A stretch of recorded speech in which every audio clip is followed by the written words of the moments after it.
Hello, everybody. Welcome back finally to another episode of So Random and Weird. I am today's host, Sheena. And I'm Sarah. And yeah, it's been a fun couple of weeks. With um, illness and concussions and exactly. oh, Sheena. But we're all back now and healthy and ready to go. Yes. Twinkles, seriously, you've done enough. Yeah, she's a troublemaker. Gotta keep an eye on her. Yeah. Well, I know, and you would think she's, 17. Yep, She wouldn't be doing this, teenager. but Yeah, yeah. Well, I mean, I guess not in cat years, but yeah, a little so, older. oh, yes. But She's an old teenager lady. causing all that trouble, though. All right. Well, I am finally back with the episode for history, and I decided to do the history of sex work. So, of So course, this exciting. is this is it was brought on to me because I had twinkles. So I was watching some history thing when I was going through a big, huge history binge, and they went over about how, prostitution really helped out in World War II as well. hmm And so it kind of made me want to, go and be like, oh, here, let's just go over it because everybody knows about prostitution to a certain point. I mean, it's been called the oldest profession in time, and it truly is. I mean, it's there's always been prostitution, and you'll go into this, I know, but I mean, being a history buff, it truly is the oldest profession. Hmm. It really is. Yep. So I'm going to start off here. Real question. Before we get started, what if I told you that one of the most powerful religious figures of medieval London, a bishop of the actual Church of England, was also the city's biggest brothel landlord? Are you shitting me? Seriously? No, seriously. The Bishop of Winchester. He owned and operated the brothels on the south bank of the Thames. The women who worked there were called, and I am not making this up, Winchester geese. Winchester geese. Hmm. That's what he called his hookers?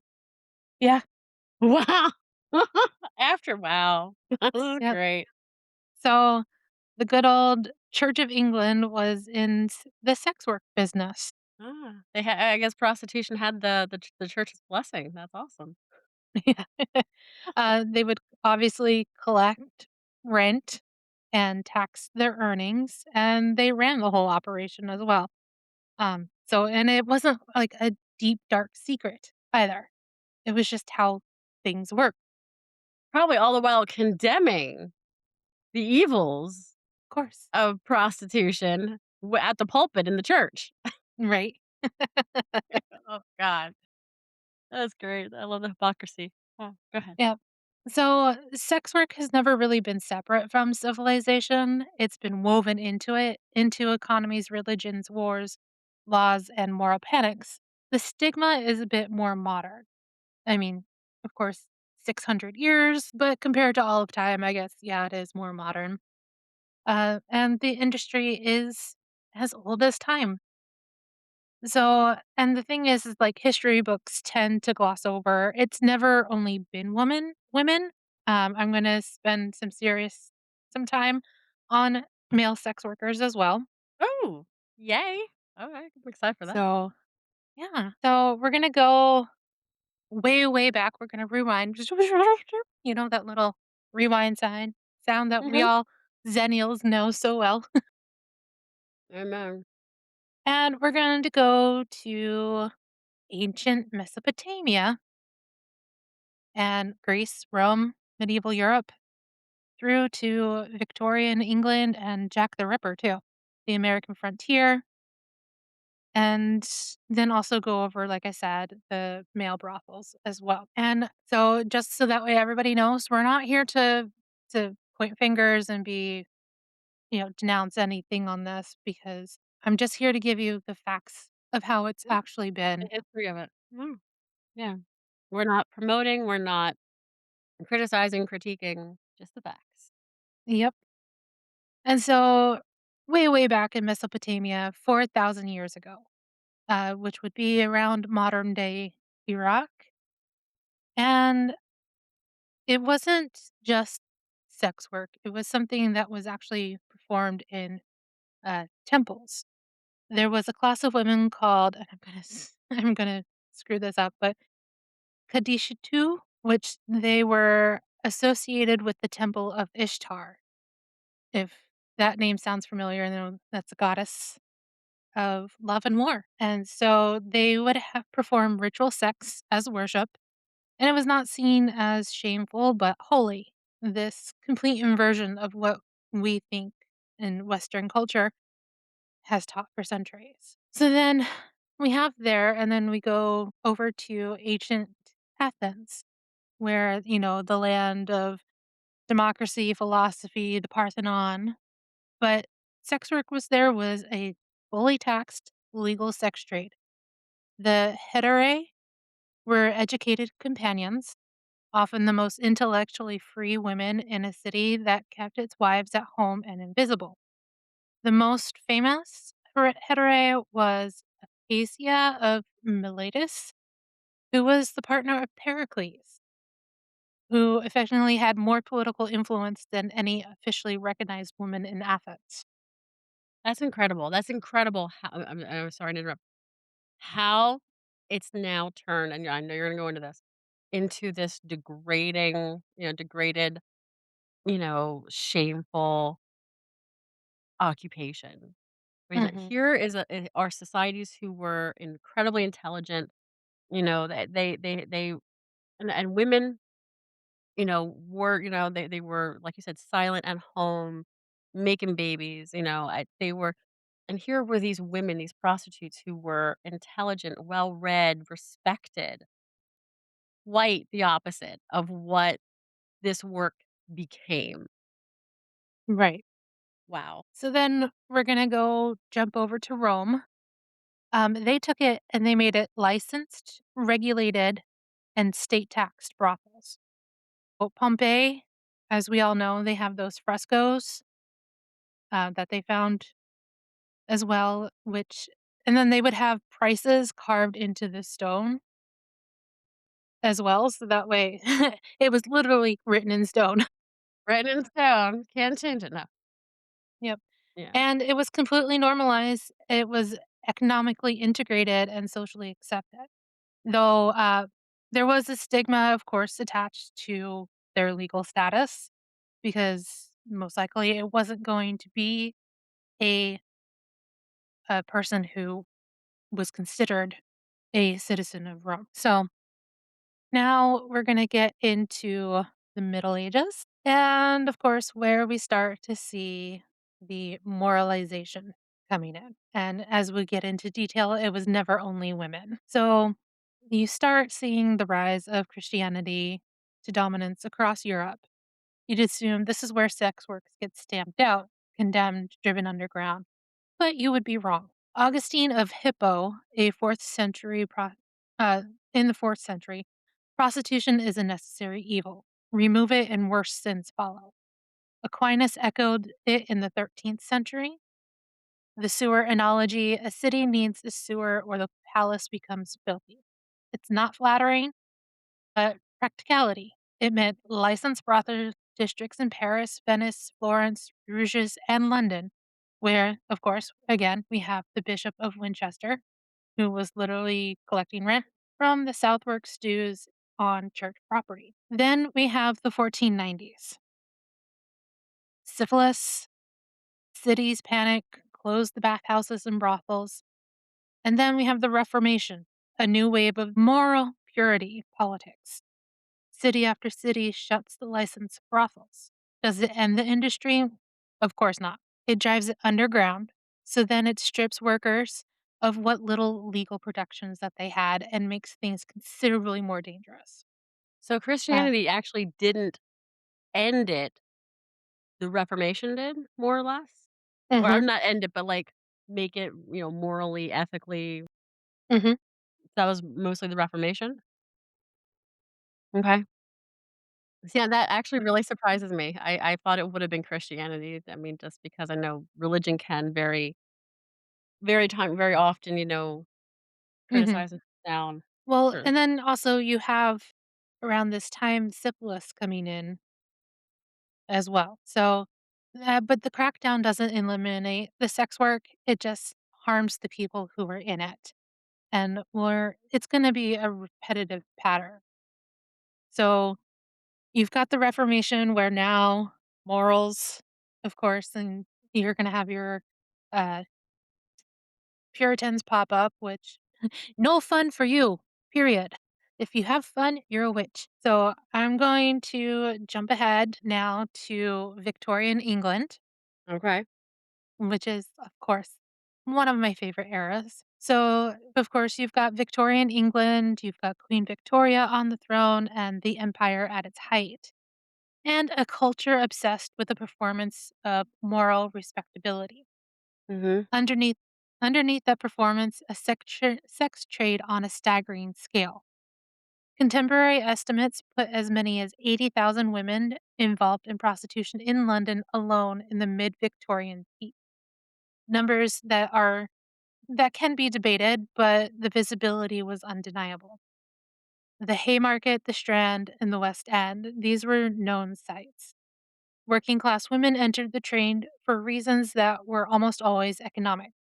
Because, heaven forbid a woman have money given to her from family or, inheritance, or if her husband died, that she had nothing to Yeah. fall back on to, Women had which nothing to Mhm, call their own. Exactly. They exactly. weren't e they weren't e they weren't even, their own entity. They always Mhm, belonged to somebody, yes. yep, and of course, you think of the factory work. The wages were brutal, the work was brutal. You Yeah. could easily end up losing a hand, a finger, your life And in employers these didn't care about you at all. Mhm, and there was the option of domestic service, but you never knew what was gonna happen with that. You could one day have the head of the house hitting on you, and the wife sees it, and then you're gone. It's simple as that. Or that they kept making passes at you, and they Yeah. end up making you their mistress. So, you know, there's nothing that would have made it easy for women to be able to take care of their own. And so prostitution was a lot of just survival arithmetic. It let women fully, for the most part, I mean, unless had a pimp or to become their own job, their own employer, to be their own person, to, have autonomy over what they do. Right. Previously, when they had the legal brothels. Yeah. Definitely, but now because it's all going to have to go underground, you're not safe. Yeah. Yeah. Well, when anything goes So underground, it's not safe. When abortion is made illegal, I mean, you're gonna still have it. You're just gonna have women doing it not safely, and it's gonna be dangerous, and it's gonna hurt their health, could even possibly kill. Prohibition, yeah, was, it went underground, and yes, it didn't, it hurt industries and things like that. It didn't, harm people, but it just made everything, more difficult. yeah, So, it definitely did. yeah. So then, of course, Parliament passes legislation called the Contagious Diseases Act of 1864 because the military was worried about VD, venereal disease. And especially in garrison towns, police could arrest any woman that they were suspected of being a sex worker. Not convicted, just suspected, and forcibly subject her to a medical examination. Are you serious? Mhm. Oh, okay, And okay. as a woman, we know these medical devices haven't changed much for Oh, us. no, and we're worse. I've seen the history of obstetric devices, and OMG, I'm so glad now for what we have, despite the fact that we have stainless steel equipment just coming right at us there. So, yeah, no. Ugh. Cold stainless steel equipment, thank you. Yes. Well, even the plastic ones. Ugh. Oh, yeah, no, I there's nothing nice. There's No, nothing no, nice. no. But still, I to not even, like, catch them in the act or catch them, like, exchanging funds or catch them at the to just say, "Hey, I suspect you," Mhm, and subject them to a medical examination is horribly discriminatory, horribly just I can't there's no words to even just, like, how humiliating that is. mhm. Not to mention, this is 1864, so think about the sterilization as well, because, the Civil War, if you got a body part cut off, you were more likely to die from an infection than losing that body part. Yeah, yeah. I mean, things were there, the whole idea of sanitary and, keeping things sterile and clean really wasn't in the forefront of medical medical know-how at the time. I Yeah. mean, there was, whatever. Just wipe Mhm. off the blade and keep going. Uh, yeah. So, and of course, this law only applied to women. It doesn't apply to men. Yeah. Yeah. Yeah. Typical Victorian. Yeah. Typical. Yeah. That's second So, class citizens. yeah, hasn't changed much, has it? So, there was Josephine Butler. She launched a national repeal campaign in 1869. She called the acts instrumental rape. Middle class women allied, there we go. That's the word I'm looking for. They allied with working class women, generally unusual for the time, to take middle class and working class, and especially with women because everybody was kept at home, or if you were in the working class, you were working your ass off. But that took 17 years. The act was repealed in 1886. So for 17 years, after 5 years, so it was total of 22 years that this went on for. While W.T. Stead's 1885 Pall Mall Gazette investigation, The Maiden Tribute of Modern Babylons, exposed child prostitution in London and triggered the Criminal Law Amendment Act, which raised the age of consent from 13 to 16. So, I mean, still not great, but a lot better, Well, I even if mean, it's I mean, you hear nowadays, and I won't mention names of certain ages being okay. No, bleh. no, nothing's being okay, under 18. Anything also emotional maturity, should be taken into account. But yeah, I mean, 16 is better than 13. Not much. So, and the funny thing is, Stead actually went to prison for 3 months for how he obtained his evidence for this. So, of course, punish the whistleblower. Really? Mhm, Well, yeah, I mean, demonize the person that sheds light on it, not the people who are actually involved with, like, the people behind it, the people, who are causing, yeah. Wow. mhm, yep. So then 1888, Whitechapel, East London. The 5 women who were murdered: Mary Ann Nichols, Annie Chapman, Elizabeth Stride, Catherine Eddowes, and Mary Jane Kelly. All working class women in their 40s and 50s mostly, so not young, vulnerable victims in you know, that we see in the movies when it comes in regard to Jack the Ripper. And these women were obviously struggling economically. living in doss houses and scraping together pennies for a bed. Or if they couldn't, they'd be out on the street. So, and the thing is, too, is the press coverage of these 5 women was extraordinarily lurid, obsessive, and deeply classist. The victim's poverty and occupation were used to almost explain why they were murdered, which is something that still happens now. Yeah. Yeah, and You also their know, faults as well, like, maybe they were alcoholics and, well, when you don't have a whole lot of money and you don't have, much means, I mean, you turn to vices. I mean, smoking, drinking, that kind of goes hand in hand with people who don't have a whole lot of means, and the way it beer goes. has more I mean, beer. calories. Yeah. I mean, and honestly, who's gonna drink the water back then? You're gonna drink Mhm, something that's been, you know yeah, yeah, distilled, whatever. Yeah, yeah. Gonna kill whatever's in that water. That's for the alcohol, mhm, that's for sure. yep. So, and they made it as that they obviously put themselves in the path of danger by being who they were. Historian Haley Rubenhold spent years reconstructing who these women actually were, their marriages, their children, their histories, in her book called The Five. It's a corrective to a century of mythology that treated them as props about a killer.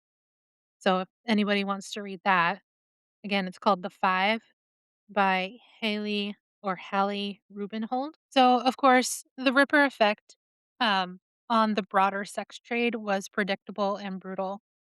Police crackdowns, women driven off lit streets into darker, less safe spaces, clients more cautious, which meant prices dropped and workers took greater risks to secure income. The murders made the streets far less safe. The official response made them even less safe. So, and also more lastingly, the Ripper cases crystallized a hierarchy of victim worthiness that has echoed through criminal justice for over a century. The Yorkshire Ripper in the 1970s, debates about missing persons coverage today, the idea that a woman's profession or class determines how much outrage her death deserves.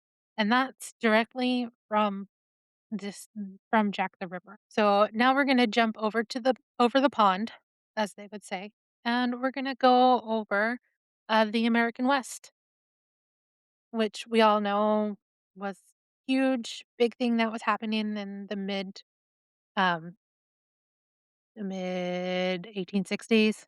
Yeah. Yeah, and of course, prostitution, we have nothing out there for miles and miles. No Yep. women, a lot of men. So you have got your gold rushes, cattle drives, military forts, railroad camps. Wherever you had large concentrations of men with money and no women, you had a sex trade. Frontier Boomtown is one of the most mythologized settings in American culture. Deadwood, Dodge City, Tombstone, the saloon girl is a stock character. The reality was considerably harder. Women who came west with genuine economic agency. The frontier's looser social structures meant money could be made that wasn't available back east. Others were trafficked or coerced. Chinese women were particularly vulnerable, brought to California during the gold rush under false pretenses, sold into debt bondage in San Francisco's Chinatown, and the historical record contains both genuine economic mobility for some, brutal exploitation for others. The frontier didn't flatten those differences, it just amplified them. Now, of course, the military dimension of all of this is often overlooked. The U.S. Army's westward expansion left a trail of forts, and wherever the Army went, women followed, clustered in areas just outside the fort perimeters, informally called hog ranches. And commanders Awesome. knew, yeah, commanders knew. Some suppressed it, some looked away, some quietly accepted it as a stabilizing force. There Mhm. are documented cases of army surgeons conducting informal medical inspections of women near forts, which is an echo of Britain's Contagious Diseases Act happening simultaneously on the other side of the Atlantic. And then we have the Progressive Era. So this is looking towards your Georgian time as well. So we've got the Mann Act of 1910, which made it a federal crime to transport women across state lines for immoral purposes. Notice it says women and not children. Yeah. Well, hmm. Ostensibly about trafficking in practice used most aggressively against black men and political dissidents. Jack Johnson, the first black world heavyweight boxing champion, was convicted under it. The law's purpose and its application were two entirely different things, which, no surprise, right? Rules for thee, but not for me. Of course. Of course not. So now I'm going to go over about the other side, men in sex work. You're here. Yes, yes. So I've up until now, I have spoken about, as most history does when it comes to the more taboo and tawdry things, talks about women. And that would make sense. You know, women have been the majority of sex workers across most documented history. And the legal, political, and moral frameworks built around the industry have overwhelmingly targeted women as well. But the history of male sex work is just as old, just as politically charged, and almost completely absent from how we talk about this topic. So I'm going to fix that. Yay. Thank you. So I'm going to start with ancient Greece because the Greeks were extraordinarily candid about this in ways that tend to surprise people. Male prostitution was legal, documented, and widespread in Athens. There were male brothels called porneia, the same word used for female brothels, operating openly in the city. The workers were called ponoi, and like their female counterparts, they paid taxes to the state. But here's where it gets complicated. Athenian law had strong opinions about the distinction between a citizen who sold sex and one who didn't. A law attributed to Solon, the great Athenian lawgiver, stated that any male citizen who had prostituted himself lost certain civic rights. He couldn't hold public office, speak in the assembly, or serve as a priest. The logic, it wasn't moral in the way that we would recognize it today. It was about a specific kind of social submission. Being paid for a passive role was seen as incompatible with the active, dominant identity of a full male citizen. Okay, so basically, you're not a real man if you're a sex worker. And essentially pointing out more towards bottoms, Ah, people who bottom. gotcha. Gotcha. Yeah. Yeah. Yep. Interesting. Wow. Yeah. Non And citizens. that's really demeaning. And that's really demeaning because you don't have to be I mean, you don't have to be more feminine or more feminine to be a sex worker. I mean, what does that have to do with anything? I mean, I just I don't understand. I mean, what was the logic behind that? What a real man, I mean, a real man only pays for it and doesn't Mm, give it and get paid? it's it's the one who's it's the one who's doing the penetration is seen as the dominator. Was it mostly then for men clientele? Is that what you're saying? It was I mean, I know, like, instead of just, like, thinking that they're more like so it really was more for men, it wasn't women who were actually paying for it. Mhm. Yeah. I'll get Okay. into that. Yeah. Okay. So, Okay. um, we've got people who would be non-citizens, which are your freedmen, slaves, and foreigners. They had no restrictions because they had no civic rights to begin with. So the anxiety wasn't really about sex. It was about the power and who was allowed to hold it. Athens also had the institution of eromenos, the younger male companion in a pederastic relationship with an older man, the Arestes.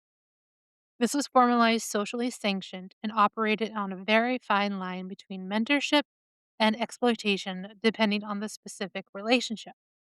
The eromenos was not supposed to receive money directly, that it would have made prostitution in the eyes of Athenian law.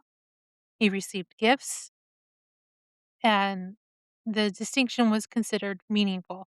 Whether it was actually was a fair question. The most famous example of male sex worker in the ancient Greek world, Phaedo of Elis. He was enslaved and forced to work in a brothel. He was eventually purchased by Socrates' friend, excuse me, and he was freed, after which he became one of Socrates' close students. The Platonic dialogue named after him, Phaedo, one of the most important texts in Western philosophy describing Socrates' final hours and his arguments for the immortality of the soul, is named after a man that had been a sex worker. The facts tend not to come up in the philosophy classes. Ugh, excuse me, concussion. Can't talk. So, and then this also goes into Rome as well. So, and the Romans had a word called senatus. It referred to a man who took a passive sexual role and was one of the most loaded insults in the Latin language. Roman sexual ethics weren't organized around gender the way ours are. They were more organized around activity and passivity. A Roman man, specifically a freeborn Roman man, was expected to be the active, penetrating party in any sexual encounter. Who the other person was, man, woman, slave, mattered less than the role that he played. So that's So, so it didn't really matter with women, who they saw, hmm but it mattered with the men. hmm Ah, interesting. yes. And it was also if you were a bottom or a top. And if you were a top, it's okay because you are the dominant person in this scenario, which is gross. So, were my question, I guess, is, and were there male prostitutes, male sex workers who were just tops? Did they do both? Was the majority of Well, their clientele male customers? it doesn't really say. Doesn't clear. And the Okay. thing is and and during that time, if that's the way that it is, that it's as long as you're the one who's penetrating, Okay. it doesn't matter. And Okay. if they prefer to be switch or verse, Yeah. it doesn't then you keep that down low. Nobody needs to know that I Okay. occasionally like To be to a be bottom, to be penetrated. the catcher. All right. Yeah. So male prostitution was therefore legal and common in Rome. It's involved slaves or freedmen in the passive role and citizens in the active one. The infamia, the legal social stigma attached to male sex workers who were freeborn citizens, was significant. It placed them in the same legal category as gladiators and actors. So they were technically free, but with restricted rights. Rome was not a place that moralized about sex. It was a place that moralized very heavily about the social hierarchy. There are male brothels in Rome. Pompeii's archaeological records includes graffiti referencing male sex workers alongside female ones, and the Roman emperors provided some of the most documented examples. Nero was said to have both kept male prostitutes and sold himself. Century emperor, oh, I've heard of this, I just don't know how to say it. Um, but we'll call them Ellie or L, but it's Elagabalus. But I've seen this in other random news articles. But L was a where am I? Was a early 3rd century emperor who identified as a woman and reportedly offered large sums to anyone who could provide adequate sexual endowment. Is one of the antiquity's most discussed gender nonconforming figures. These stories, of course, have come filtered through hostile sources, aka other men and history. So, you have to handle with care and take it with a grain of salt, but Yeah, it's yeah. there. So, but, and it wasn't only in Europe either. China during the Ming and Qing dynasties had documented culture of male entertainers and sex workers who, in a particularly urban center, they would be the male actors in the Pekin opera who played female roles, often because women were banned from the stage, were often also sexual companions to wealthy patrons.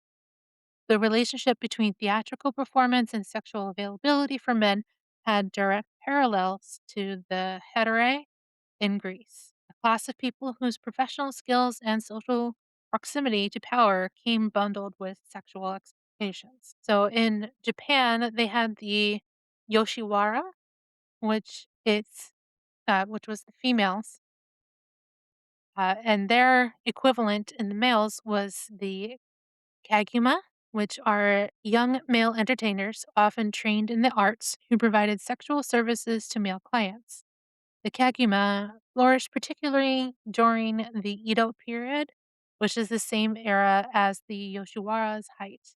They operated from tea houses called Kagame Jaya, and like the Yoshiwara, the culture around them generated art, literature, and distinct aesthetic vocabulary. Male same sex relationships, including commercial ones, were not stigmatized in Edo, Japan, in the way that they were in Christian Europe. The stigma arrived largely with Western influence in the Meiji period. Now, Victorian England, and this is where the story takes a sharp, dark turn, because the same era that produced the Contagious Diseases Acts for women also produced something that devastated male sex workers and gay men simultaneously. The Criminal Law Amendment of 1885, the same legislation that W.T. Stead, with his journalism, helped push through, was the one that raised the age of consent. But buried in it was a clause, sometimes called the Laboucherie Amendment, after the MP Henry Laboucherie, who proposed it, that criminalized gross indecency between men. Any sexual act between men, in public or in private, was now a criminal offense. So before this, they had in 1885, buggery was illegal since the 16th century, but lesser acts weren't specifically criminalized. The Laboucherie Amendment changed that. It created a broad, vague criminal category that police and prosecutors could apply almost at will. It was the law under which Oscar Wilde was convicted in 1895 and was sentenced to 2 years of hard labor. He died 3 years after his release. He was 46, which also this affected Alan Turing as well, because it wasn't until the mid 1900s, so at least a good 100 years or more, that this has been going on. The effect on male sex work was immediate and severe. The rent boy trade in Victorian London, young working class men selling sex to wealthier men, often in the West End, had been visible and tacitly tolerated in certain spaces. Now it was suddenly a source of criminal liability, not just for workers, but for clients, which changed the power dynamic in dangerous ways. Clients with money and social standing had far more to lose and far more leverage to apply, and the workers had less. The Cleveland Street scandal of 1889, just 4 years after the act passed, illustrated the class dimensions perfectly. A male brothel was discovered on Cleveland Street in London, staffed largely by teenage telegram boys earning extra money. The clients included aristocrats and reportedly a member of the royal household. The working class boys were prosecuted. The wealthy clients were quietly allowed to leave the country. The Prince of Wales' son, Prince Albert Victor, was rumored to be involved. The establishment closed ranks entirely. This sounds strangely familiar. And of course, like I said, the Labouchere Amendment remained on the books in Britain until 1967. and that was exported to colonies as well. So it really does sound like it the sex trade, like, the laws were a lot harder and a lot stricter on the male sex workers than it was on the female. Yeah, yeah, it was because Because even I mean, now you still have the rich getting off quietly no matter who they're screwing. I mean, whether right. it's the guys or the girls. But, I mean, where women, there's still that, yes, it's illegal, however, it's still tolerated better. I I mean, they're both really discriminated against, but it sounds like things were a lot stricter when it came to male sex work and a lot harsher. Well, yes, and of course, Victorian era is your highest of high moral, um, rigidity as well. They were as rigid as the corsets, so that's another thing to think about as well, is that, you have such things from the Victorian area that are still even affecting things that are going on now and shaping laws as well. So, um, now here to the 20th century, male sex work becomes largely invisible in mainstream discourse, partly because criminalization has drove it underground, partly because the dominant cultural narratives about sex work centered around women, and partly because male sex work was entangled with homosexuality in ways that made it doubly stigmatized. In the United States, the Kinsey Report in the late 1940s included data on male prostitution that shocked the public. Kinsey found it considerably more common than the culture admitted. Young men, often identifying as straight, selling sex to gay men for money, a pattern that researchers have since documented across multiple cultures and eras, which complicates easy narratives about identity and transaction. The 1960s and 70s, Times Square in New York becomes one of the most documented sites of male street based sex work in American history. The Stonewall Uprising of 1969, the foundational moment of the modern LGBTQ+ rights movement, was sparked in part by a police raid on the bars patronized by gay men, drag queens, and transgender women, many of whom were also sex workers. Marsha P. Johnson and Sylvia Rivera, two of the most important figures of that night, were both trans women of color who had done sex work. That history is often softened in the mainstream feelings or tellings. And, there's also, if you watch Pose, if you ever watched that show Pose, which has a Po lot to pose? Pose, like Pose, like Pose. Pose. Yes. Oh god, okay. I was like, "What are you saying to me?" Pose? I mean, that's definitely, like, right on the mark, that's a if it's if the show's about prostitution, that's right on the mark, that title. Yeah. No, But I've never seen Pose. Sorry. yeah, well, I mean, it's a pretty good thing because leading into the 1980s, you had the AIDS crisis, and male sex workers and trans sex workers were among the communities that were hit hardest and most abundantly by the official response.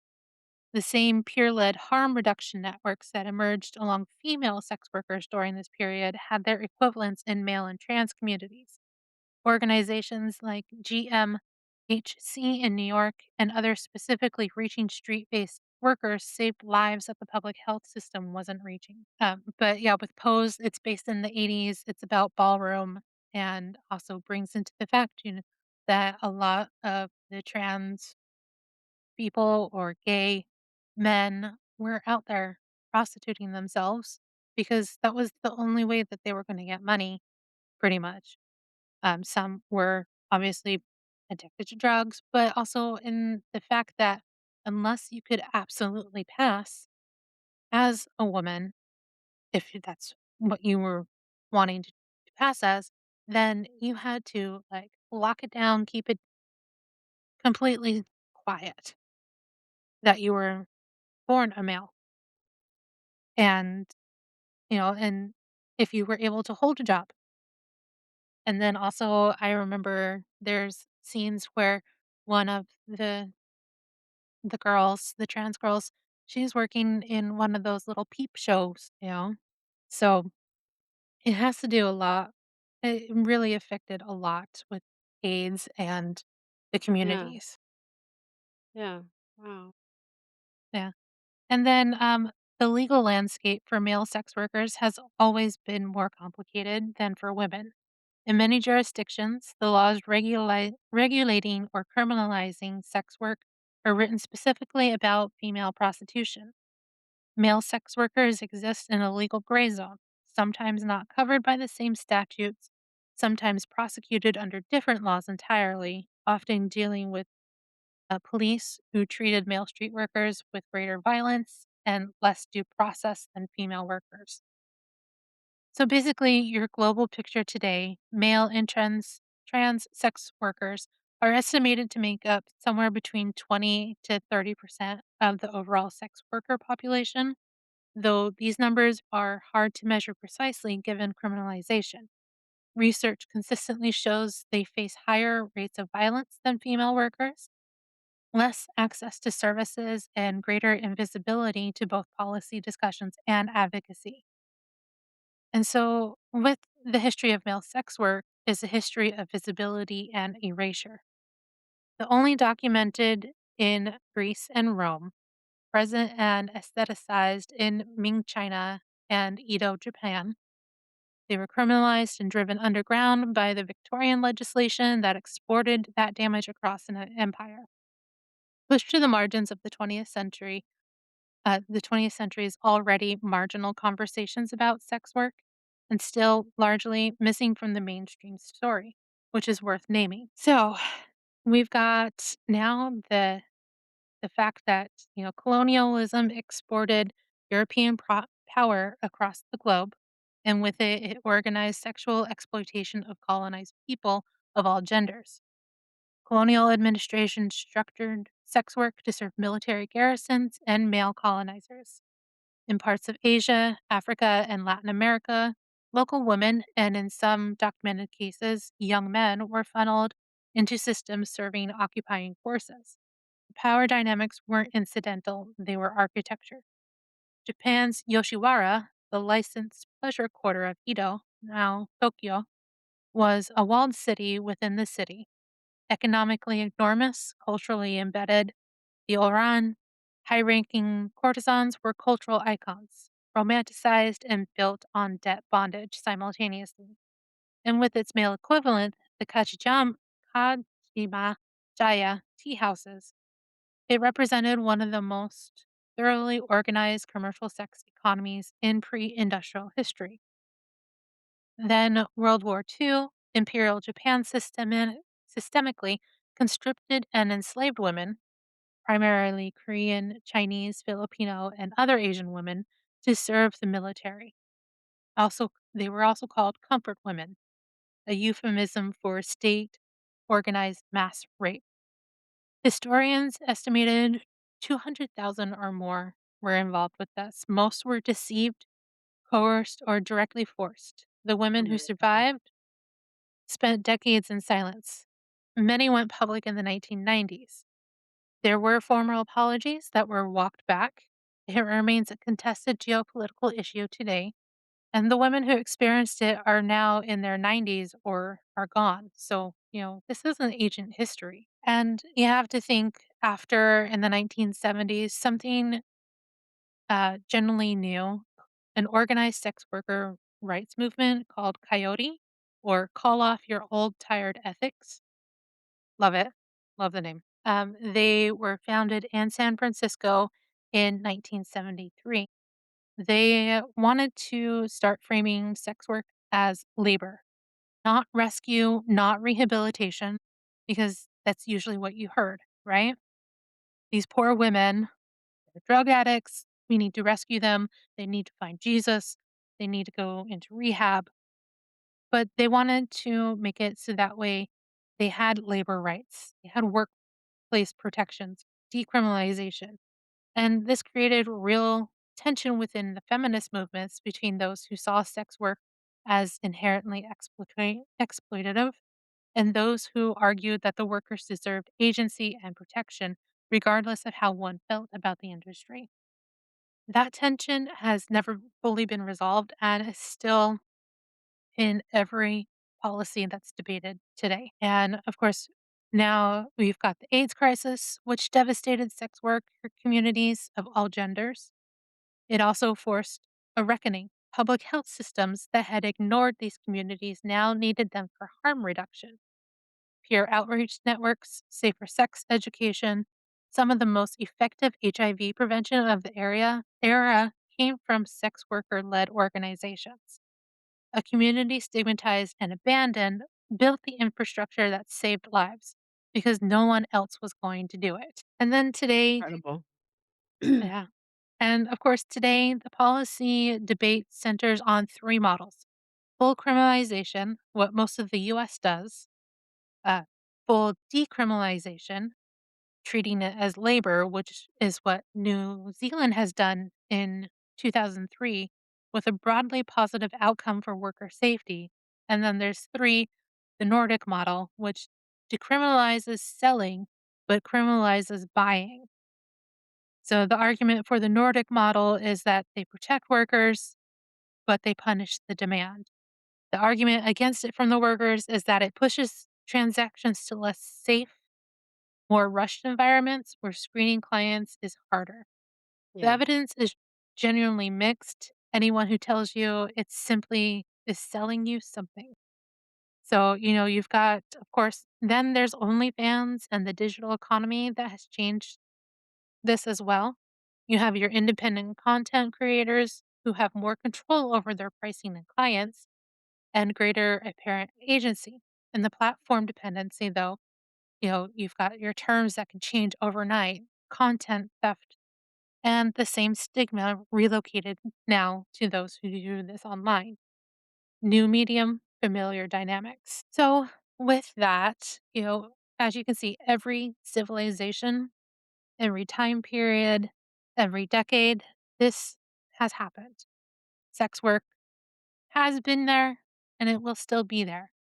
But the thing is that we see it men selling sex to men, to women across lines of class and power and legal status.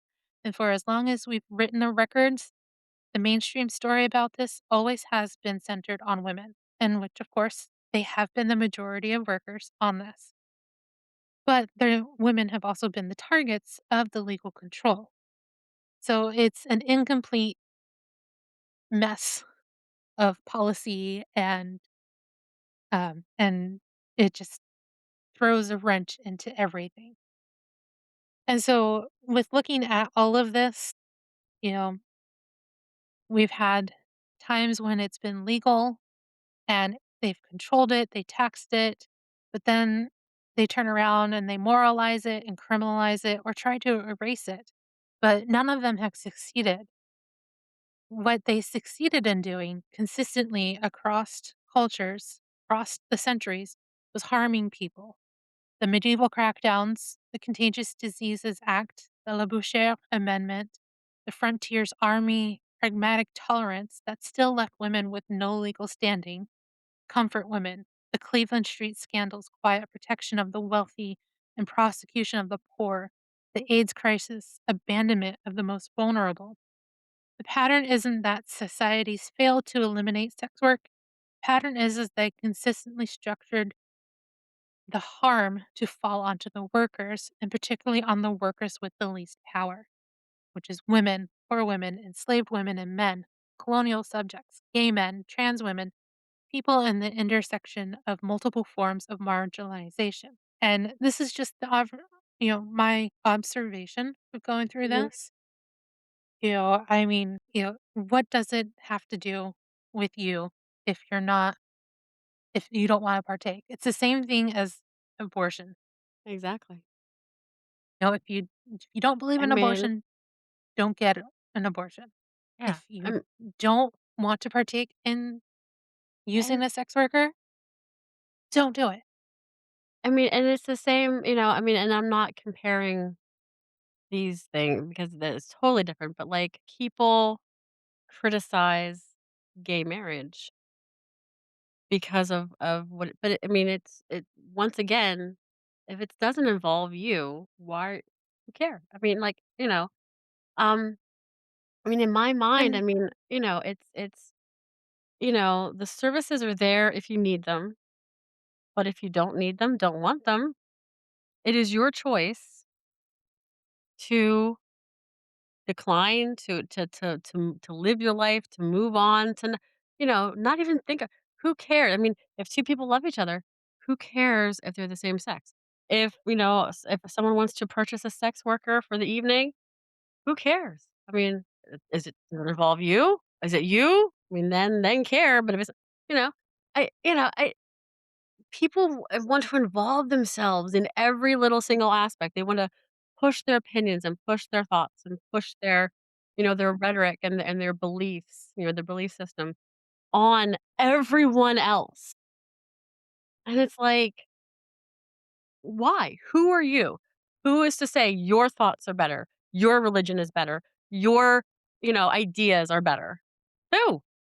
Who makes you yeah, better than us, than anyone else? mhm, yeah, exactly.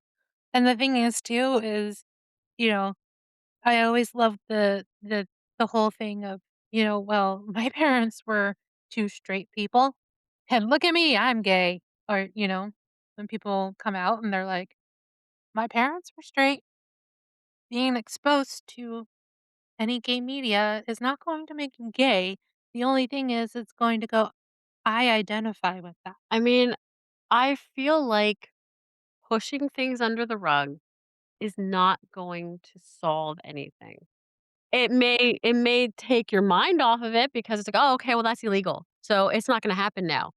It's like when parents teach abstinence to their kids. Great, you taught them abstinence. Is it gonna happen? No. Please. Mhm, Your mind may feel better about it. Great, but kids are kids. They're going to experiment. They're going to become sexual. They are going and the more you say, "No, no, no, no, no, no, no, no, no, don't do this," mhm, no. I have and she thinks that her youngest is, you know, doesn't swear, is sweet, doesn't know what certain things mean, and my son is friends with these boys, and my son's like, when his mom's not around, he's swearing up a storm. He's doing this, he's talking about this, he knows what this stuff is, you know? same. I'm not fooled, That was me. Yeah, and it's like, I people blind themselves to things because, they're like, "Okay, we shoved this under the rug, we made it illegal, it's not gonna happen anymore." No, it is going to still happen, you know, but now it's just gonna be 10 times worse because the Mhm, people who are having to get these, procedures or having to get, they're not gonna be safe. There's gonna it's gonna be much more dangerous for them, life threatening even for some in some cases, like, with abortion or, if these sex workers are having to go underground to meet their clients or whatever. I mean, that is a lot more dangerous maybe than just, you know, but it's yeah, it really does not help anyone no. No, it doesn't, abolishing and anything. no, because it just like you said, it makes it more dangerous, and it's going to keep things to, and I'm just gonna use this as an example, is that, there's a lot of men who are out there that are down low, so they won't admit that they are interested in sleeping with men, so they'll go and have random sex with men, be it come home to their wife, and then because they're doing whatever it is, they're putting themselves at risk for giving their wife an STD. And if Yeah, we're what and gonna it can also yeah, and it can be said for the same thing if they're sleeping around with other women. But the thing is that because they're gonna be keeping it more quiet than they are, and because because they're it's not illegal admitting or it. whatever, yeah. Mhm. And if we're getting rid of the fantastic systems like Planned Parenthood, and the facilities that offer free STD testing, that offer free contraceptives, that offer, discounted, prices on these services as well.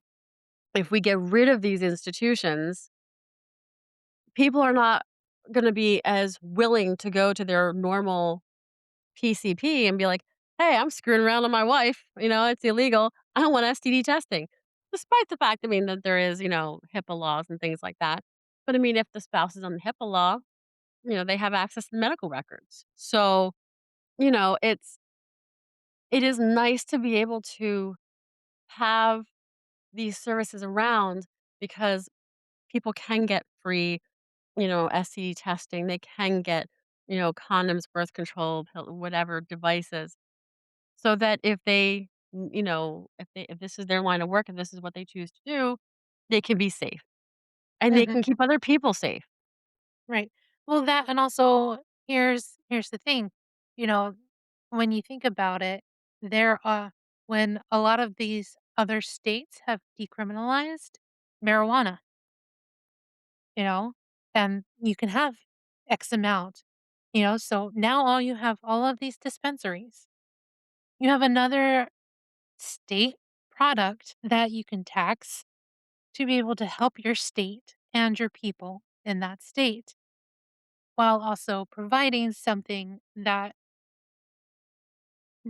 is along the lines of alcohol, okay, without being alcohol, you Yeah. know?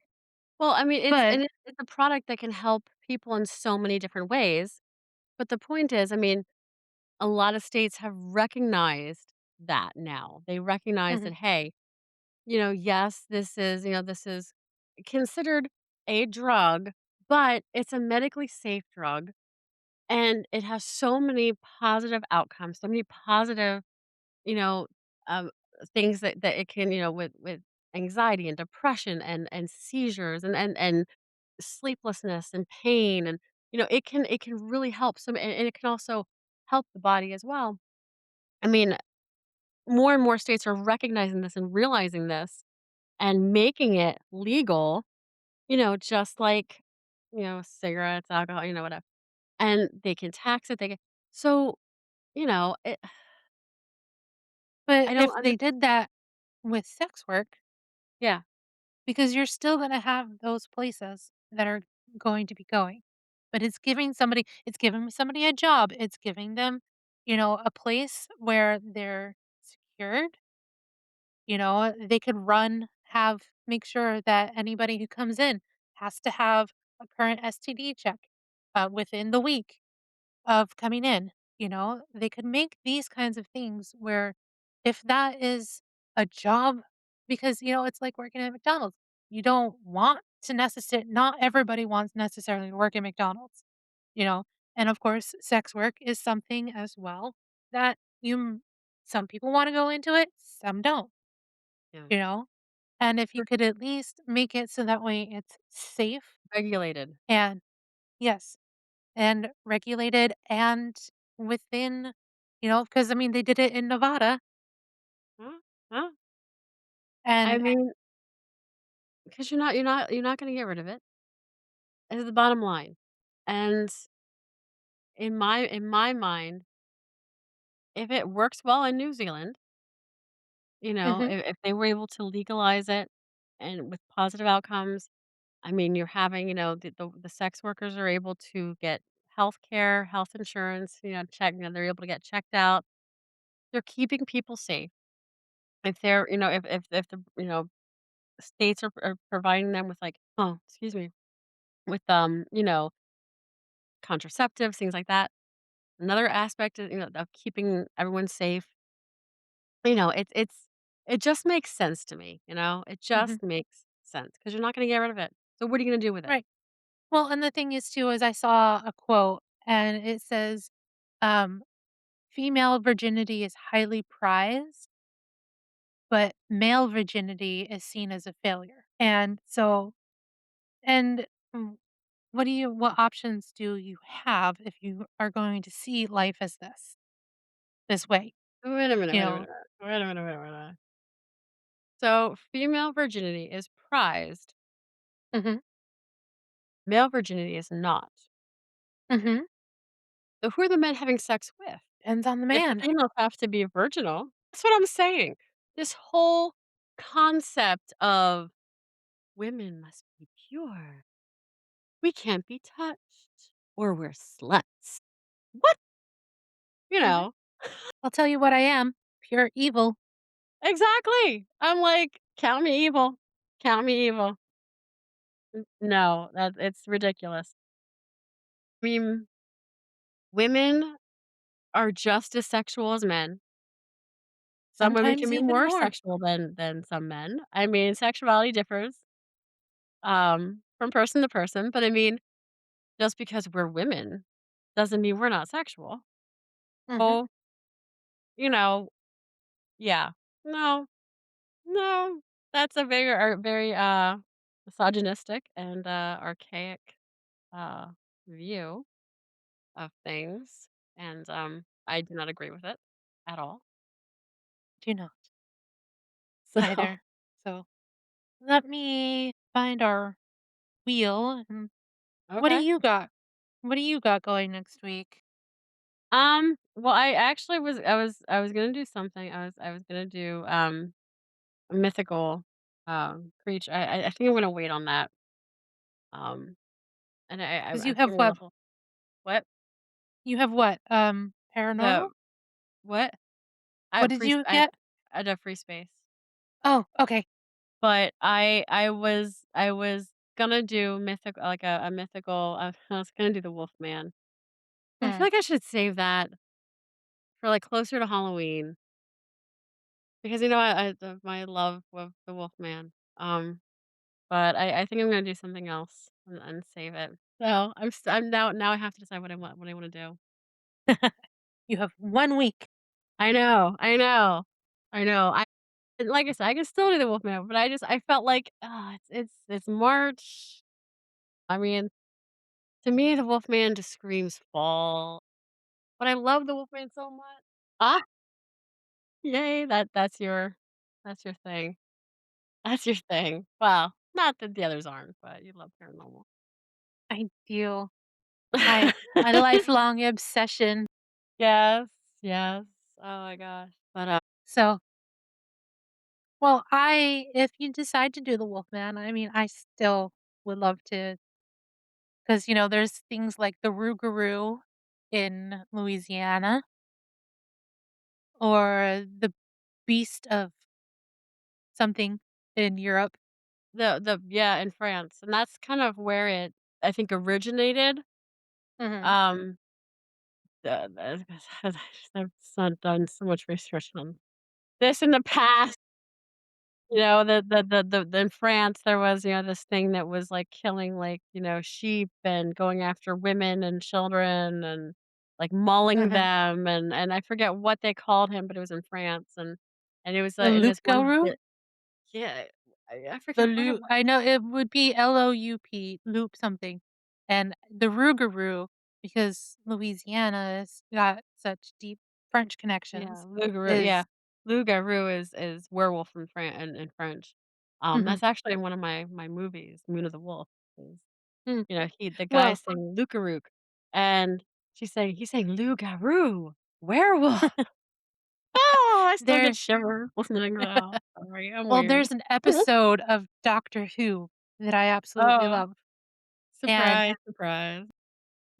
it's with my favorite doctor, which is 10 and 11 are my favorite, but, um, 10 is my ultimate favorite, and there is an episode where they end up back in Victorian England with a werewolf. No So, way. you should Oh, watch that episode. I should, I've never seen any Doctor Who. I'm I've not never surprised, You're not but surprised? Thanks. and, like, for me, I don't like a lot of, like, sci-fi, Yeah, yeah, you know? But this has got just it's British, it's it's got enough sci-fi to be sci-fi, but at the same time, it's still, yeah. like, really, really, like, talesy, like, it's a tale. So, yeah, you should check out that episode because it's Okay. great. Yeah, I no, love it. I will It's check it one out. of my favorite. Okay, no, I will check it out. Because I like werewolves, not the cheesy ones, not the ones that look like, they're big costumes that are really faux. Like, I remember I think Mike showed me a movie, I like The oh, it was The Howling or something, and, like, these look like they're, like, guys in, like, big wolf costumes that are they're so shapeless, they're so emotionless, they're so I'm like, "This isn't scary, this is pathetic. What is this? What is this?" It was some horrible werewolf movie. I'm like, this is not the Wolfman. This is not no. And even Oz and Buffy, I have to say, I was not scared of him. No, I I wasn't either. I was like, "You're a little puppy. Yeah, I was like, You're a Oz you're a with the red weird-looking hair. puppy." He's a ginger, first of all. He's a ginger werewolf. That's not scary. Some people think gingers are evil. I, you know, I don't think anything of it, but I mean, he's a ginger werewolf, and I was like, "Dude, no, that's cute. That's not scary." It's. But, yeah. So, I'll send you that episode so that way. I did want to, bring up 2 books on the subject of prostitution that I would love to share, um, just as a if anyone's interested, um, in checking them out. And the first one is, um, Sex in the Civil War: Soldiers, Pornography, and the Making of American Morality, by Judith Ann Giesberg. Giesberg, Gies as in Sam, Berg.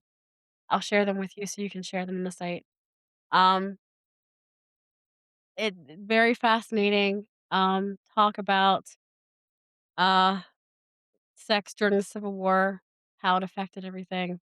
Um, actually, I'm sorry, 3 books. I just see in my notes here. This one's an older book. It's called Story the Soldiers Wouldn't Tell: Sex in the Civil War. That is by Thomas Lowry.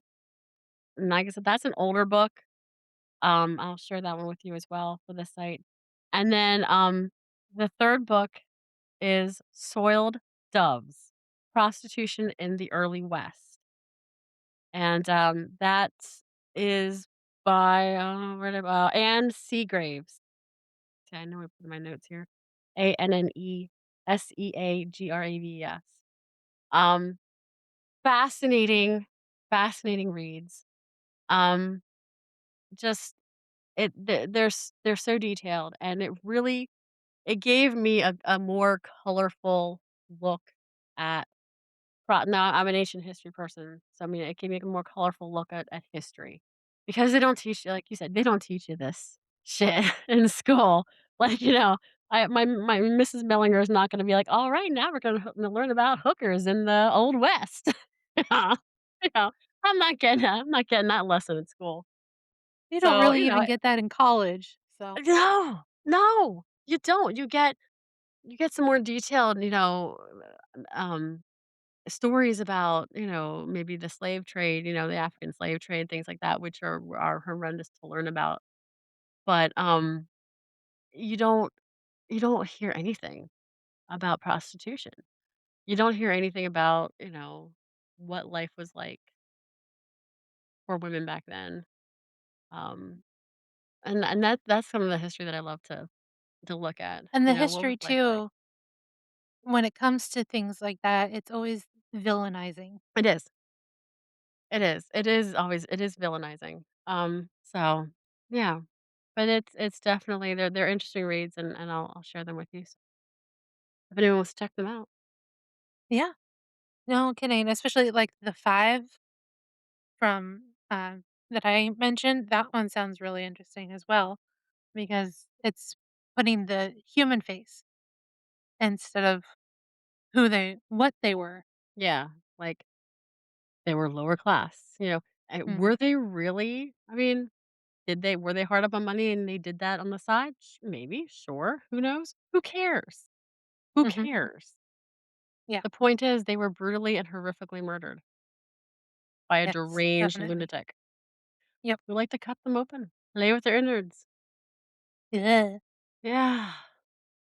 I mean, as somebody who likes to cook, I've dealt with my fair share of I can handle turkey and chicken, Oh, but that's only their heart and their lungs and their liver. Okay? I'm not in there with their intestines. Like, I remember my grandfather, he went fishing one time and when he was visiting us, I don't know where he went fishing in Pennsylvania, but he went and he caught some fish and he came home and then decided to gut them there, and I just about lost it. yeah, my dad has cleaned fish before, like gutted fish, cleaned fish, and um, but I mean, I've honestly not done a whole lot with innards. Even, like, when it comes to, like, turkeys and things like that, my mom has usually dealt with all of that, and I actually have a turkey in the freezer that I still a big turkey that I need to make, and quite honestly, I'm hesitant because I don't really wanna deal with all the, Well, they're stuff usually in inside. a bag. They're just in a bag. Yeah, I mean, yeah, okay, is if it's in a bag, I don't have to I don't know what's in it. I was just so afraid to Well, open it. the thing is I grew up, we use the heart and the liver in our stuffing, Yeah, or the gravy or something, the giblets or yeah, and the giblets and the and gravy. then the only other thing that's usually in there there's also, like, the lungs, but we're not gonna use that, so we throw that away. So we use the liver and the heart, and then you just have the neck. That's usually and the neck is you just pull that out. Oh, wait, is that in the bag? Please say that's in the bag. I'm No, not touching no it's neck. not in the bag. It's generally Oh, not in God, the bag. no. Oh, And then, no. but the actual squishy parts are Oh, in a no, not bag. the squishy okay. I don't want okay, the squishy bag can, like, be discarded. You Yes. know, Though be pull careful out and because some turkeys do have bags of, gravy in them, so make sure you have the right bag that you're throwing away. oh god, 'cause that's squishy too. Gravy's squishy. It's gravy's Yeah, squishy. but it's So usually bigger okay, and yeah. okay. Alright, well, I'm trusting you this. I'm trusting you. If I pull this thing out and I reach my hand in and it's all in there, I'm coming back at you. It's it that's only if it's from Butterball, okay, Okay, or from disclaimer, the store. disclaimer, only from Butterball that you know of, okay? Well, like, if you get it at the actual grocery store. okay, I If won't you hold get you it from accountable. Mm, if you get it from a local vendor, then I can't help you there. yeah, yeah, it's okay, alright. Well, the thing Thank is you for though the too disclaimer there. Not all I need to turkeys make may have intestines in bags. Oh my well, and the god. thing is too is, moving from Pennsylvania to Idaho was really different as well because, like, people would take their deer generally to an actual butcher place in Pennsylvania. If you weren't hunting them with your car or weren't taking them home and you didn't normally have people over at your house, you had them out in like the shed. But when moving to Idaho, everybody's got at least one hunting tag for something. And my step family, my first Christmas, I remember this when my mom and my stepdad were married. We pulled up to his brother's house and there was a deer, or not a deer, an elk hanging in their garage with the garage door open. Oh, lovely. Yeah, I'm like, Oh, lovely. Oh, nice. "Merry Christmas." That's beautiful. Beautiful. I wanna see dead animals when I when I go to somebody's house for Christmas. Good Yeah. lord. So, Well, I've been and traumatized by that. I was traumatized when my mom and I were home one night, and we heard my dad was at work in Lancaster, and we heard all of a sudden, like, this thumping on the porch, like somebody was really, like, thumping hard on the front porch, banging into our front screen, like our screen door, our front doors, banging, banging, banging. Of course, mom and I were terrified because 'cause we're like, "What the" because we thought we were gonna be murdered in our bed. And, we I looked through the curtain, and here it's this, like, deranged deer like, looking it back at me, and it freaked me the fuck and I, like, kinda, like, half screamed, and it ended up dying on our front porch. It had been apparently, um, shot with an arrow. It was not hunting season at the time, so it was an illegal kill. Oh, it's poached, Um, huh? it was not, arrow season, hunting sea whatever that, they have different times for different, but it wasn't that time. But it died on our front porch. We had no idea what to do with it. Here's this dead deer right, you know. So my mom called her cousin who was a hunter. Um, he got his son-in-law to come out to our house and drag the deer down and around to our garage. Remember our garage was, like, Yeah, underneath our house, like, a he's yeah. dragging this dead deer down the road, next to our into our garage, and there he takes care of things. Oh god, drains it. Oh god, it was so traumatic for me because he was like, "Oh, this deer was a mother, she's nursing," and I'm thinking, like, there's poor little Bambi out there in the woods, like, mewing for his mom for milk, and I'm like, Mhm, PTSD, seriously. I mean, so I mean, I guess he did what he had to do.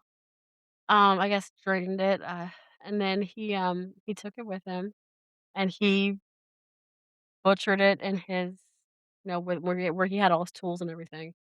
And then, my mom let him keep some of the meat, mhm, as a compensation, and then he gave the rest to us, and I kept insisting to my mom, like, "No, I'm not eating Bambi. I'm not. You can make it for dad. I'll eat something. I'll eat cereal. I'll eat that." So, I know I ate deer at some point in time because my mom used to say, "Oh, no, this is regular hamburger. This is regular," because parents lie to their kids, mhm. They lie to their kids all the time, and I couldn't tell the difference. I mean, but I know. I know she lied to me. I know I ate deer at least once in that household. I have eaten rabbit because I was, like, looking at the legs, and I'm like, "Mom, what's wrong with this chicken?" Oh god. Oh Yeah, god. and then No. after we eat and she's like, "Well, Bumper. you had rabbit." And I'm like, "What?" Oh, that's traumatizing. That's Yeah, traumatizing to kids. it is. Yeah, That's traumatizing. yeah, and I then, mean, of course, everybody elk hunts in Idaho, so I've had my fair share of elk, and, like, the first time I had elk, I was like, "Is this okay? Because this is off. This beef does not taste right." well, let's not even discuss what they eat down south. Let's not even discuss. Oh, I I'm not dissing anyone in the South. Not dissing anyone in the South. However, gotta say, but the on thing my is drive that up from Florida and down to Florida for Disney, we're looking at places to eat, and I'm looking at these menus, and I'm like, "Frog legs? Or gator? What is mhm. this? Restaurants that offer what? Well, and the thing Possum? is that you have to think Roadkill?" about ugh. Well, you also have to think about, though, too, is a lot of that comes from slavery and, because they could only what they were given, and not like Well, they were given the I the, you know, filet mignons. They were well, given the the offcut. my friend my friend Janice, who she went to school in North Carolina, so she had actually become very, accustomed to Southern food. She loves grits. Mhm, No judgment. She loves them. No judgment. Um, but, cheer wine, which is, I guess, made in North Carolina, specifically North Carolina, but she likes a lot of Southern food. And, she was like, "Oh, yeah," and she's had some of these things. And she was telling me, "Oh, yeah, gator kinda tastes like chicken." She was like and I'm like, "No, no, no." I know. My dad would tell me that rattlesnake tastes like chicken. I'm like, "What doesn't taste like chicken?" Wait, what doesn't taste like everything tastes like chicken, apparently. No, So, I don't know. yeah, I like I said, I'm maybe, I'm not dissing anyone's food, but yeah, there are different things in the menus that I'm a little more hesitant to try. just because Listen, of the moon, but I will try it once. If it does not yeah, I texturally okay with me or does not taste okay to me, then I will bleh. No, I thank you. think I think for me, it would be more of, like, a texture thing. I'm not the only thing I think I'm more, cautious about is, like, things that are, like, squishy tasting, like, maybe, like, if squid is more chewy, something like Ugh, that, maybe a little bit more chewy or I'm octopus. not eating gum. That would be my concern. I wouldn't mind trying gator, whatever. I mean, I really wouldn't mind it. But, yeah, and as I get older, I mean, I'm more okay with, like, things like deer and stuff. I just, Yeah. No, yeah. my only thing is like I usually make broth from the bones of like chicken or turkey if I make it. I hate the vertebrae. Hmm. That is the only part that I look I've got goosebumps. Ugh, I hate touching the vertebrae. That is the only thing that I hate more than anything else is cleaning it out and then you're just like, Oh, wow. Me and bones. Any bones, yeah. I'm okay with bones as long as they're baked, but when they're yeah, the Well, vertebrae is just even for me, it's, like, even just, like, cracking of bones or, yeah, like, when people like, "Yeah, like, you used to crack your knuckles at me." "No, stop, stop." So, I mean, that even though I know it's not technically bones crack, it's just the sound, and, like, broken bones, like, I can deal with a lo since I work in the healthcare industry, I mean, I can deal with blood, I can deal with vomit, I can deal with, some of the more disgusting aspects of but broken bones, God, I just, like, shiver. I seriously shiver I've never at had a the compound. idea of it. Never had a compound break, but I Your was wrist, my right? wrist and my thumb. Yeah, I remember the cast. I remember the Yeah, because cast. we went to Camp Swatara, and I Was didn't it get to 5th ride up. grade? Oh my god, okay. Yes, because I had to miss the ride up because I had to get because I had done it the night before, and there was, the next door neighbor who they were down visiting, and, his girlfriend was visiting, and she was a nurse, so I had it was wrapped, and then I had to get the X-ray, and then they put the cast on, and so I missed, so then I came up there with a bright pink because I they didn't have remember, purple, I remember. and then all of these people I don't know all signed my cast, and I'm like, "I Aw. don't No, know." no, but whatever, yeah. Oh god, I remember my dad was on that trip with us, and Jeff "My what was name is Jeff." what Sorry. was his last name? Stymie? Stay it was ST something, Stamos. I wanna say Stamos. It wasn't like John Stamos. It was Jeff oh, God, yeah, I can't remember his name, but he was a scary kid. He was scary to me. He was like one of those kids that, like, you didn't wanna mess with, like, in an alley, you know?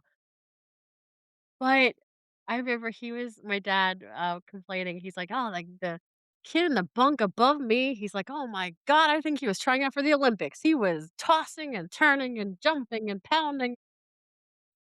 That is the only thing. That and the owl pellets. Oh, yeah, I remember that. Only things that I really remember from Camp Spatara. And now you're cast. I do remember that. I didn't I know that was a Camp remember Spatara, but I remember the cast. I remember having to go on that stupid hike, and then and because with me having asthma, going uphill in Pennsylvania weather with my asthma, and I'm like, "I can't." And then it starts raining, so then I have to be like this, hunched over, Oh protecting god. my cast Oh god. I seriously I and don't not being able to take a shower, like, properly because I had to put a plastic bag over and, like, yeah. had my hand out in the shower to I it's so sad, like, I remember I can tell you the first and last names of all of my teachers from kindergarten to my senior year at high school. I cannot tell you memories like that. I remember, like, the Three Piggy Opera, but I think that's only because I have pictures of it, you know? Um, but I don't remember Oink, Camp Spatara. oink. I don't remember there's so much I don't remember, like, the things that I really wanna remember, you Right. know? I But, I know, mean, like, who cares playing about the my cello. teacher's first and last names? But that's what I I remember. barely even remember. I barely remember any of the teachers' names. I remember Mrs. Ream and Mrs. Schlemmer, and then there was Miss Lily, and she was the mean Oh god, yeah, no, yeah, she was, I mean, you can definitely tell she was, like, like that prissy at the time. I don't know what she's like now, but, that oh, and Mrs. hoity-toity Eby. that yes. I I think all of us, except Carrie, all of us love Mrs. Eby, because Mhm, Mrs. Eby can make us each feel special, each feel mhm. unique, each feel loved. And we didn't get that with, like, Mrs. Schlemmer, who was very obvious of her Well, love for Carrie. she liked me too. But, Like, I mean, I but was very Carrie tight. I was really tight with Mrs. Schlemmer. really? I was, yeah, and, I like, know I I know she loved Carrie. "Oh, Care Bear, Carrie Bear, Care Bear." yeah, because I gave her a rosebud, and it bloomed, and then she took it home and she planted it from there, and I remember in 5th grade, she's like, "I still have that. It's She hated growing." me. She hated me. Did not like me at all. I mean, and I Well, think and the funny thing kids can really tell, when a teacher plays favorites. mhm, But yeah, and I only remember Mrs. Ream's sweaters. I remember her hair. That too. The short, Blonde hair curly. that's really short in the back and the poof on top. Yeah, Mhm. yeah. Suzanne, Suzanne Ream. Yep. She had a daughter, and then, But I'm like, 3rd grade, I'm like, was it Mrs. Bell Linda Rainier. It was Mrs. or Rainier, Rainier? and then And Mrs. then Evie came in halfway through, and that mhm, was Dasa, Dace. Interesting name, love that name. And then 4th grade was Mrs. Bardell, Stacy mhm. Bardell. Then we got to be Safety Patrol! Safety Patrol! Oh god. Yep. And then, oh, I couldn't stand her either. I swear that was when we did that Pilgrim play, though. I swear I thought it was in her class, but you thought it was in 3rd grade when I you were think it married was to 3rd grade. Brandon? Because I swear to God, Maybe it was 4th grade. I don't know. because I thought Brandon only came in 5th grade, but I think I No. know we didn't do the play in 5th grade. I know it had to have been in 4th grade. I don't think it was in 3rd. But I remember you were so excited to be married to Brandon Ringler. You were like, "I'm married to him. I'm his wife." She loved Brandon Ringler. He was cute. I did. But he I was not did. the Brandon that I like. So, Mm. Well, no. yeah. No, you liked my neighbor, Yes, I did like him. I like who Brandon also Hardy. had a birthday within the same couple of days as me. So, because I don't that was my sleepover I that I actually had. I'm friends with his brother on Facebook, but he has kind of, like, disappeared, I feel like, Brandon. Um, I'm also Well, friends with his mom on Facebook, and I know his dad died. I know that they had divorced. Um, but I reached out to Lisa recently actually asking about Brandon, and apparently he's living at home with her. So I don't know the situation, but I was like, "Oh, okay." And Jason's married, I think, and has kids. I mean, he loves World War II, so he goes to, like, the World War II events and stuff and loves my dad's books and things, and has, I think, a few of his books. But, yeah. Well, the other thing is, like, I keep sitting there thinking, I'm like, "What about Eugene Shim or Justin Townsend or" Brian Heckman. I looked some of these people up on Facebook, I have to say. I looked up Justin Townsley. I can't find him on Facebook. I can't find Garrett Wasniewski on Facebook. I found his sister Heather. Um, Tony Zarenko. You like Tony Mhm. Zarenko. Yeah, I did. I did not look him up. Um, but I found Or Eugene. Patrick Maton Pat Maton. and I did not look him up, but I am friends with Jeff Keller mhm, on Facebook, and he's a minister, mhm. which I mean, I when we were talking I'm not about surprised. squirrels and conspiracy theories and orchestra in high school, I really never saw him as a pastor. Never did. But, Yeah. yeah. And Oh my gosh. How did we also, get off do you also remember do you remember, Russell, the Russian? That we called him Russell the Brussels sprout? I think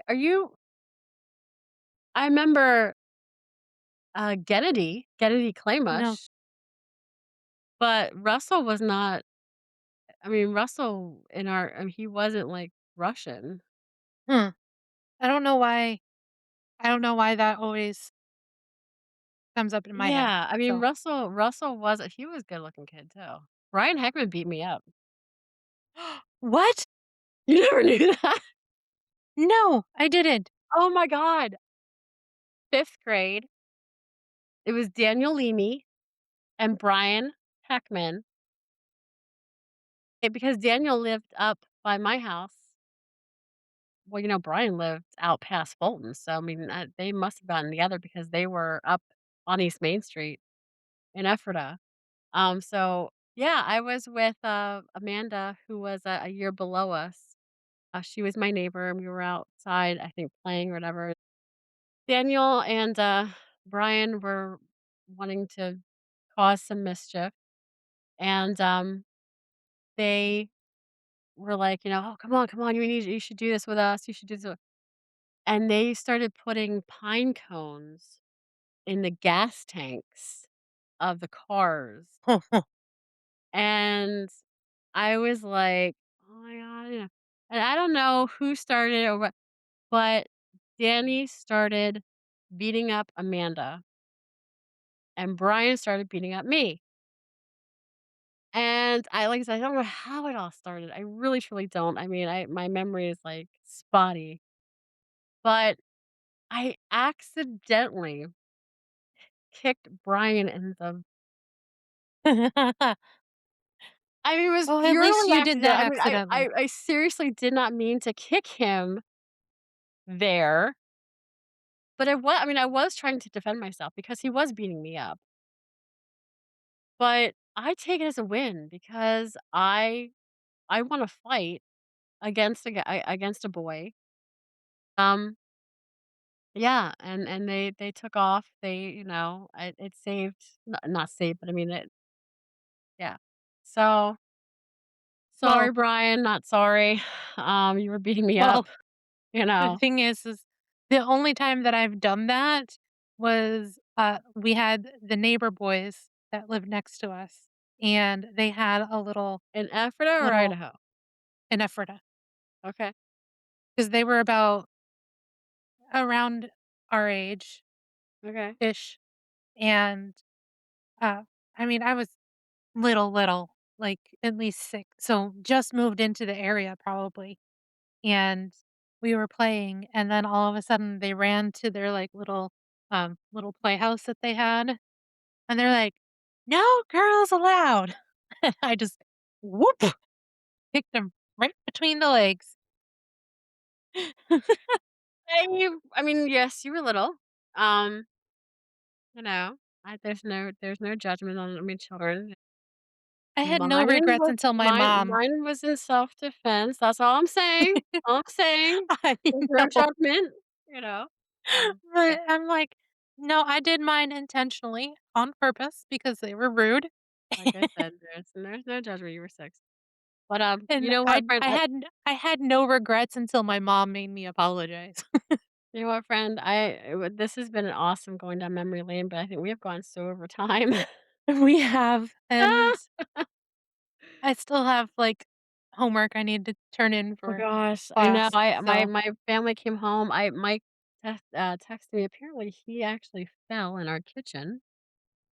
Um, broke some toes.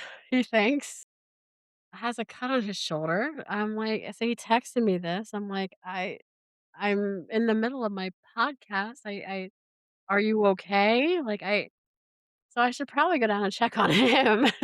I mean, he still wanted me to get him food, so I ordered him pizza. But